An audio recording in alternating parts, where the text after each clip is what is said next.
Hi friends, 10 ನಿಮಿಷದಲ್ಲಿ beetroot ಪಲ್ಯ ಮಾಡುವುದು ಹೇಗೆ ಅಂತ ತಿಳ್ಕೊಳ್ಳೋಣ.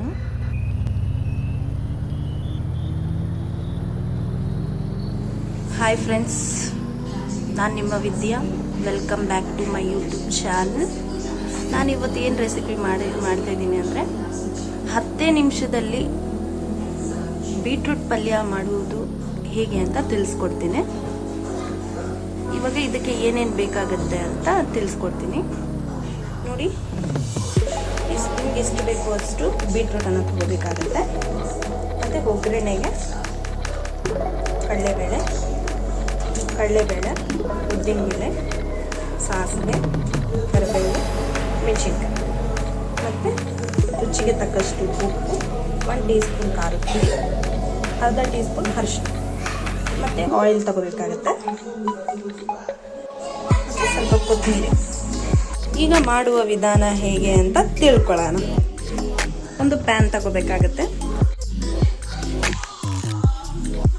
ಸ್ವಲ್ಪ ನೋಡಿ, ಕಡಲೆಬೇಳೆ, ಉದ್ದಿನಬೇಳೆ, ಸಾಸಿವೆ, ಇದು ಮೂರೆಲ್ಲ ಸ್ವಲ್ಪ ಹಾಕಬೇಕು. ಕರಿಬೇವು ಮತ್ತು ಮೆಣಸಿನ್ಕಾಯಿ ಅದು ಸ್ವಲ್ಪ ಫ್ರೈ ಆಗಬೇಕು. ನೆಕ್ಸ್ಟು ಬೀಟ್ರೂಟ್ ಹಾಕ್ಕೋಬೇಕಾಗುತ್ತೆ.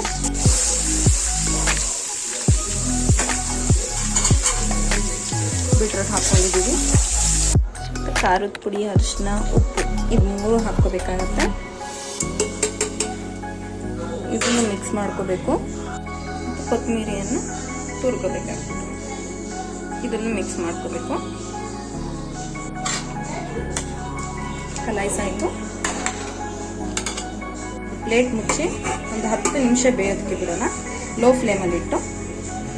ಬೀಟ್ರೂಟ್ ಪಲ್ಯಕ್ಕೆ ಚಪಾತಿ ಪೂರಿ ಕಾಂಬಿನೇಷನ್ ತುಂಬ ಚೆನ್ನಾಗಿರುತ್ತೆ.